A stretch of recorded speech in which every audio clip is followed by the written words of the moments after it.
सो आज मैं आपको एक ऐसी स्ट्रेटेजी के बारे में बताऊंगा जिसकी एक्यूरेसी मेरे लिए 80 to 90% जो है मार्केट के अंदर वर्क करती है।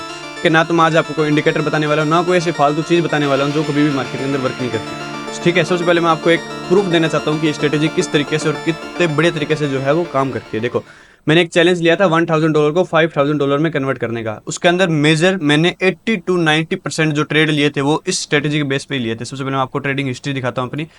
सो आप ये जो भी है यहाँ पे देख सकते हो। ठीक है, इस स्ट्रेटेजी के अंदर एक खासियत है, इसके अंदर जो आपको रिस्क टू रिवॉर्ड मिलता है वो मतलब रिस्क टू रेशो मिलता है, वो मिलता है 1:4, 1:3, 1:5, मिनिमम 1:2 मिलता है। ठीक है, बहुत बढ़िया चीज़ है। और इसके अंदर जो आपके एसएल बनेंगे वो एकदम छोटे छोटे बनेंगे, जैसे कि आप देख सकते हो एसएल बिल्कुल छोटे छोटे। आप टारगेट देखो एंड एसएल बिल्कुल छोटे छोटे मिलेंगे आपको। ठीक है, बिल्कुल छोटे छोटे आपके जो एसएल है स्ट्रेटेजी के अंदर रहने वाले हैं, बट टारगेट आपको अच्छे खासे मिल सकते हैं अगर आपकी साइकोलॉजी थोड़ी बड़ी है। अगर आप 1-1.5 साल से मार्केट के अंदर सर्वाइव कर रहे हो, आपकी साइकोलॉजी थोड़ी बड़ी है, आपको थोड़ा बहुत लिक्विडिटी के बारे में पता है, अगर आपको थोड़ा बहुत लिक्विडिटी के बारे में पता है तो आप इस स्ट्रेटेजी को और बढ़िया तरीके से इंप्लीमेंट कर सकते हो मार्केट के ऊपर। ठीक है, जिससे कि आपकी एक्यूरेसी और बढ़िया होके आएगी। अगर आप एक प्रॉपर बिगिनर है, अगर आपको इंडिकेटर का यूज़ कर रहे हैं, मूविंग एवरेज का यूज़ कर रहे हैं, कुछ भी चीज़ का यूज़ कर रहे हैं, सो उधर आप ये स्ट्रेटेजी का यूज़ कर सकते हैं। एक्यूरेसी आपकी भी बड़ी आएगी, आपकी मतलब आई थिंक 60 to 70% आ जाएगी। इतनी बहुत होती है एज ए बिगिनर के लिए। अगर आपका रिस्क मैनेजमेंट अच्छा है 1:2, 1:3, अगर आपका रिस्क मैनेजमेंट अच्छा है तो आप 50% पे भी काफ़ी बढ़िया जो है प्रॉफिट जनरेट कर सकते हैं। ठीक है, अगर आप थोड़े टाइम से मार्केट के अंदर सर्वाइव कर रहे हैं देन आपके लिए स्ट्रेटेजी बहुत बढ़िया वर्क करने वाली है। ठीक है, मेरे लिए भी बहुत बढ़िया वर्क कर रही है और आपके लिए भी बहुत बढ़िया वर्क करेगी स्ट्रेटेजी। ठीक है, सबसे पहले आपको ये जो भी ट्रेड्स वगैरह वो मैं दिखा देता हूँ। सो ये स्ट्रेटेजी की खासियत है, लॉसेस आपको बिल्कुल छोटे छोटे मिलेंगे एंड उसके अगेंस्ट अगर आप प्रॉफिट देखो तो 1:5, 1:6 नॉर्मल है इस स्ट्रेटेजी के लिए। तो सबसे पहले जो है मैं आपको स्ट्रेटेजी का पूरा कॉन्सेप्ट समझाता हूँ, ये चीज़ थोड़ा ध्यान से देखना। सो अपने सबसे पहले जो अपनी स्ट्रेटेजी है वो खाली चार्ट पे समझते हैं किस टाइप से अपनी जो स्ट्रेटेजी है वो वर्क करती है। देखो, सबसे पहले आपको सपोर्ट एंड रेजिस्टेंस पता होना चाहिए कि सपोर्ट एंड रेजिस्टेंस क्या होता है और आपको ब्रेकआउट जो है वो भी पता होना चाहिए।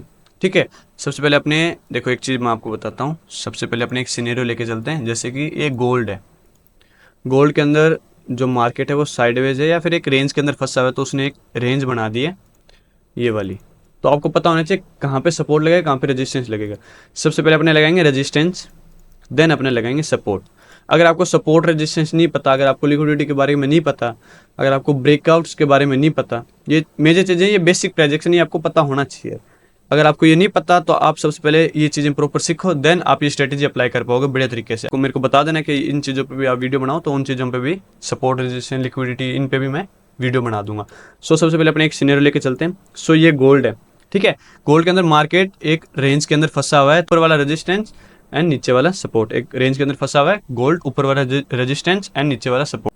अब होता क्या, मैं आपको बताता हूँ। अब जो मैक्सिमम रिटेल ट्रेडर होते हैं, जो मैक्सिमम बिगिनर रिटेल ट्रेडर होते हैं, वो क्या करते हैं, वो सीधा ब्रेकआउट्स पे एंटर हो जाते हैं। ब्रेकआउट किया, एक लेवल का रेजिस्टेंस या सपोर्ट का ब्रेकआउट हुआ, देन वो एंटर कर जाते हैं और बाय साइड का ट्रेड लेते हैं जब रेजिस्टेंस ब्रेक होता है। तो उनके साथ क्या होता है मैं आपको बताता हूँ। टारगेट रखते हैं 1:2, देन क्या होता है मार्केट उनकी थोड़ा सा उनकी फेवर में जाता है, देन उनका एसएल जो है वो हंट कर लेता है। मोस्ट ऑफ द केसेस जो होता है ये सीनेरियो होता है जब बिगिनर ट्रेडर ब्रेकआउट्स पे ट्रेड लेते हैं। अब मैं आपको बताता हूँ अपनी स्ट्रेटेजी के अंदर इसके अंदर क्या क्या चीज़ें अपने इंप्लीमेंट करनी है। देखो, अब होता क्या है, इस चीज़ के पीछे का मैं आपको रीज़न बताता हूँ। अगर आपको एक चीज़ पता है कि जो पूरी दुनिया को पता है वो ट्रेडिंग के अंदर वर्क नहीं करती। ठीक है, यहाँ पे जो मार्केट चलता है, फॉरेक्स मार्केट या कोई भी मार्केट चलता है, वो प्रॉपर लिक्विडिटी बेस्ड मार्केट चलता है। अब जो इधर रिटेल ट्रेडर होंगे, मैक्सिमम 90-95% ट्रेडर जो बिगिनर रिटेल ट्रेडर होंगे वो इधर बाय कर लेंगे क्योंकि ब्रेकआउट हो गया। उनको ये सिखाया जाता है, वो आसपास यूट्यूब पे वीडियो देखते हैं तो बेसिक प्रोजेक्शन सीख के वो आ जाते हैं, या तो वो इंडिकेटर के बेस पे ट्रेड लेते हैं या वो ब्रेकआउट्स के बेस पे ट्रेड लेते हैं। तो इधर ब्रेकआउट हो गया, more than 90% trader, beginner trader जो इधर ब्रेकआउट पे बाय करेंगे, देन वो लिक्विडिटी जनरेट कर देंगे बिलो दिस रेजिस्टेंस। तो मार्केट लिक्विडिटी खाने आएगा, तो उनका एसएल भी लग जाएगा। एसएल लग गया, देन वो रिवेंज ट्रेडिंग करते हैं, ओवर ट्रेडिंग करते हैं। ठीक है, चीज़ें उनके लिए वर्क नहीं करती, वो सोचते हैं कि हमने तक उसके लिए हमारे लिए वर्क क्यों नहीं कर रहे, क्योंकि आप चीज़ें के पीछे का कॉन्सेप्ट नहीं समझ रहे। अब एक चीज़ बताता हूँ मैं आपको, अब अपनी स्ट्रेटेजी के अंदर क्या अलग है जिस करके उसकी एक्यूरेसी इतनी ज़्यादा है। देखो, अपने ने रेजिस्टेंस मार्क किया, देन अपने ने सपोर्ट मार्क किया, रेजिस्टेंस का ब्रेकआउट हुआ, इधर बिगिनर रिटेल ट्रेडर्स जो इधर है बाय किया, लिक्विडिटी उन्होंने डाउन साइड जनरेट कर दी, मार्केट ने जो लिक्विडिटी थी वो खा ली, उनका एसएल खा लिया। एसएल खाने के बाद ये एक चीज़ ध्यान से समझना, अगेन सेकेंड टाइम जब ब्रेकआउट करेगा सेम सपोर्ट या सेम रेजिस्टेंस का सेकंड टाइम जब ब्रेकआउट होगा उस टाइम अपने जो है वो ट्रेड लेंगे। ठीक है, इस टाइप से अपने ट्रेड लेंगे। एसएल आप बिलो दिस रेजिस्टेंस रख सकते हो, या प्रीवियस जो भी आपकी कैंडल होगी या स्विंग होगी इस टाइप से आप एसएल रख सकते हैं। टारगेट बहुत बड़े आपको टारगेट मिलेगा, 1:2 1:3 के आसपास आपको इजी टारगेट जो है वो अचीव हो जाएगा। आपको बस इतनी सी चीज़ करनी है, फर्स्ट ब्रेकआउट को आप अवॉइड करो एंड सेकंड ब्रेकआउट पे आप जो है वो ट्रेड प्लान करो। आप एक चीज़ समझो, फर्स्ट ब्रेकआउट पे आपको एक चीज़ पता होनी चाहिए कब जो बायर्स थे उनके एसएल लग गए हैं। ठीक है, आपको स्ट्रेटेजी के अंदर थोड़ा बेसिक प्रोजेक्शन आपको पता होना चाहिए। अगर आपको नहीं पता तो आप मेरे को बता देना, मैं बता दूंगा किस टाइप से होता है। नहीं तो यूट्यूब पे बहुत सी वीडियो है बेसिक प्रोजेक्शन की, वो आप सीख सकते हो, वहाँ से आप सीख सकते हो। सो देखो, दोबारा मैं आपको समझाता हूँ, आपको लाइव एग्जांपल भी दूंगा चार्ट के ऊपर। रेजिस्टेंस का ब्रेकआउट हुआ, जो बिगिनर्स ट्रेडर थे वो इधर इनवाइट हुए, क्योंकि उनको इतना ही पता है कि ब्रेकआउट्स पे ट्रेड लो या ईएमए बेस या इंडिकेटर बेस ट्रेड लो। सो वो इधर इनवाइट हो गए। इनवाइट होने के बाद उनके जो लिक्विडिटी थी, इनके जो एसएल थे वो बिलो दिस रेजिस्टेंस थे, तो वो हिट हो गए। हिट होने के बाद में अगेन अगेन गोल्ड या कोई भी मार्केट, जैसे आप इंडियन मार्केट के अंदर ये बहुत बढ़िया वर्क करती है चीज़, आप देखना। अगेन ब्रेकआउट करता है रेजिस्टेंस या सपोर्ट को, फर्स्ट ब्रेकआउट आप अवॉइड करो। आप सोचो, आप एज ए बिगिनर के तरीके से आप सोचो कि इधर as a beginner first breakout पे बिगिनर ऐड हो गए, उनके अब एसएल लगेंगे। एसएल लगने के बाद अगेन वो तोड़ता है सपोर्ट या रेजिस्टेंस, देन आपको ट्रेड जो है वो उधर लेनी है। ठीक है, फर्स्ट अवॉइड करो, वेट करो, कंफर्मेशन का वेट करो कि इधर हाँ बायर्स के एसएल लग गए, अब ये ब्रेकआउट कर रहा है तो मैं इधर अपनी जो है ट्रेड जो एंट्री है वो प्लान करूंगा। देन आप अगेन जो ब्रेकआउट ब्रेक करता है अपने रेजिस्टेंस को, तो उसी टाइम पे आप इस लेवल पे आप एंट्री ले सकते हो। इस लेवल पे आप एंट्री ले सकते हो जस्ट रेजिस्टेंस के ब्रेकआउट होने पे। एसएल प्रीवियस कैंडल का रख सकते हो और रेजिस्टेंस के बिलो का रख सकते हो, और या पीछे कोई स्विंग है छोटी मोटी उधर का रख सकते हो। टारगेट मिनिमम टारगेट अपना 1:2 रहने वाला है।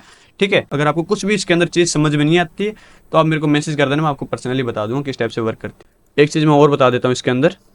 सो कैंडल जो है अपनी वो इधर क्लोज होनी चाहिए।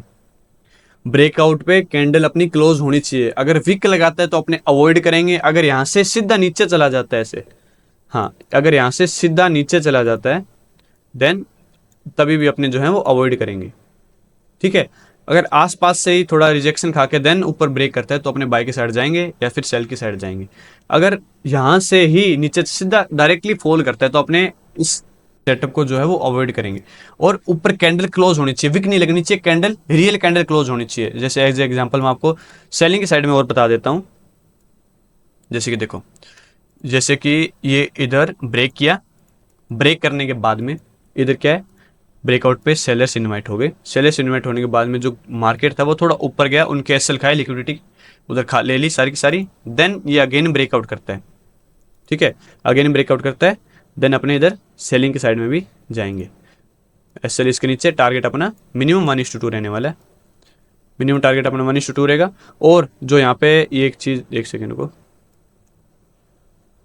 और जो ये ब्रेकआउट्स होंगे, ब्रेकआउट्स पे हमेशा कैंडल क्लोज होनी चाहिए। ब्रेकआउट्स पे हमेशा कैंडल क्लोज होनी चाहिए। ठीक है, वीक नहीं लगनी चाहिए, हमेशा कैंडल क्लोज होनी चाहिए ब्रेकआउट्स पे, फेक ब्रेकआउट पे। सेकंड टाइम जब ब्रेक करता है, जब अपने जो है अपनी एंट्री प्लान करेंगे, एसएल छोटा सा बनेगा, टारगेट बहुत बड़े अचीव हो जाते हैं, बहुत तगड़े तगड़े टारगेट जाते हैं। मैं आपको अभी लाइव चार्ट के ऊपर समझाता हूँ शोर को। अभी मैं आपको लाइव चार्ट के ऊपर समझाता हूँ किस टाइप से ये वर्क करता है। टाइम फ्रेम आप कोई सा भी चूज कर सकते हो, हर टाइम फ्रेम पे ये वर्क करता है। बट एक चीज का ध्यान रखना, जितना बड़ा टाइम फ्रेम उतना बढ़िया जो है ये वर्क करेगा। ये अपने एक जो है ये मार्क करते हैं, ये अपने ने सपोर्ट मार्क किया इधर। देन आप एक चीज देखो, इधर कैंडल क्लोज हुआ है, देन एक ये फेक ब्रेकआउट हुआ है। इधर क्या हुआ है, ये फेक ब्रेकआउट हुआ है। मैं most of the cases beginners trader इस ब्रेकआउट पे एंटर हुए होंगे। एसएल अपना उन्होंने इधर रखा होगा इस टाइप से, इस कैंडल के ऊपर, प्रीवियस कैंडल के ऊपर। सो उनका इधर देखो एंटर हुए, थोड़ा सा उनके फेवर में गया, देन उनके इधर एसएल लग गए। अपनी एंट्री कहाँ पे बनेगी, अपनी एंट्री बनेगी सेकंड ब्रेकआउट पे। अपने ने ट्रेड लिया सेकंड ब्रेकआउट पे, जैसे सेकंड ब्रेकआउट ट्रेड, अपने को अपना एसएल जो रखना है वो रेजिस्टेंस के जस्ट थोड़ा सा ऊपर रखना है। और टारगेट, मिनिमम टारगेट अपने रहने वाला है 1:2। ये देखो मिनिमम टारगेट रहने वाला है अपना 1:2, 1:5 भी रख सकते हैं। देखो देखो आप इसके अंदर एक चीज देखो, एसएल अपना छोटा सा एसएल है, उसके अपोजिट अपने को टारगेट इतने कितना कितना बड़ा दिया है, 1:6 के आसपास इसने अपने को जो है वो टारगेट दे दिया है। 1:6 टारगेट दिया इसने अपने को। एसएल छोटा सा है, 1:6 टारगेट दिए, मोर देन 90 पिप्स इसके अंदर अपने को ट्रेड के अंदर अच्छे होंगे। फर्स्ट जो होगा उसको अपने करेंगे अवॉइड, फर्स्ट ब्रेकआउट को अवॉइड करेंगे, देन सेकंड ब्रेकआउट पे अपने जो है एंट्री प्लान करेंगे। अगेन मैं आपको एक एग्जांपल और दिखाता हूँ। यूरो के अंदर 15 मिनट टाइम फ्रेम में सबसे पहले अपने क्या है, एक रेजिस्टेंस जो है वो रेजिस्टेंस मार्क करेंगे। सो ये एक अपने एक बढ़िया रेजिस्टेंस का काम कर रहा है, ठीक है। अब देखो इसके अंदर मैंने ट्रेड भी प्लान कर रखी है, ये एक बढ़िया रेजिस्टेंस का जो है वो काम कर रहा है। देखो सबसे पहले क्या हुआ, इधर हुआ ब्रेकआउट, इधर हुआ ब्रेकआउट। ब्रेकआउट होने पे मोस्ट ऑफ द केसेस जो बिगिनर ट्रेडर होंगे वो इधर होंगे एंटर, एसएल अपना उन्होंने इधर किधर रखा होगा, और ये देखो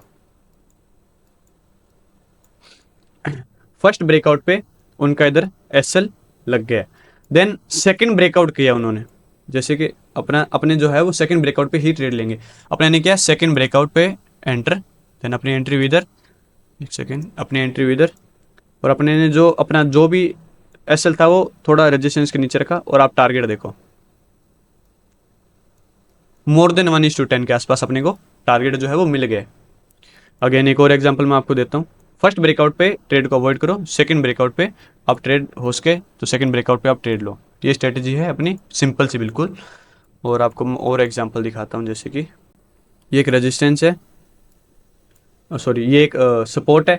सपोर्ट का इधर क्या हुआ है, ये देखो इधर हुआ सपोर्ट का ब्रेकआउट, देन जिसने ऐसे रखा होगा इधर ऐसे रखा होगा, और उसका ऐसे हो गया इधर हिट। फर्स्ट ब्रेकआउट पे उसका ऐसे लग गया, देन सेकंड ब्रेकआउट पे अपने ने जो है वो ट्रेड लिया है। सेकंड ब्रेकआउट पे ट्रेड ऐसे इसके ऊपर रखेंगे। टारगेट देखो इधर आप, मिनिमम टारगेट 1:2 का, पर इसके अंदर आप टारगेट देखो 1:8, ठीक है। इस सिंपल सी स्ट्रेटेजी को मैंने यूज करके $1000 को $5000 में कन्वर्ट किया था, और आप प्रूफ देख सकते हो, आपके सामने जो भी मैंने ट्रेड लिए हैं वो आप देख सकते हो। इसकी एक्यूरेसी काफ़ी बढ़िया है बाकी चीज़ों से, आप इसको बैक टेस्ट कर सकते हो, आप और भी इसके अंदर इंप्रूवमेंट ला सकते हो अगर आपकी साइकोलॉजी बढ़िया है, और भी चीज़ें मतलब जैसे कि आपको लिक्विडिटी के बारे में कुछ पता है हल्का फुल्का, देन आप इसको और भी इंप्रूव कर सकते हो। बट ये स्ट्रेटेजी बहुत बढ़िया तरीके से वर्क करती है फॉरेक्स के अंदर, और इंडियन मार्केट के अंदर भी काफ़ी बढ़िया तरीके से ये वर्क करती है। टाइम फ्रेम आप कोई सा भी चूज़ कर सकते हो, टाइम फ्रेम आप कोई सा भी चूज़ कर सकते हो सके तो बड़े टाइम फ्रेम पे ही जो है वो 5 मिनट 15 मिनट इस टाइम फ्रेम पे ये स्ट्रेटेजी को आप अप्लाई करो, क्योंकि जितना बड़ा टाइम फ्रेम उतनी कम मैनिपुलेशन होती है, ठीक है। ये सिंपल सी स्ट्रेटेजी है, अगर आपको कुछ समझ में ना आया होगा आप पूछ सकते हैं, बट ये बहुत बड़े तरीके से जो है वो वर्क करती है, ठीक है। तो मिलते हैं नेक्स्ट वीडियो में, तब तक के लिए बाय बाय।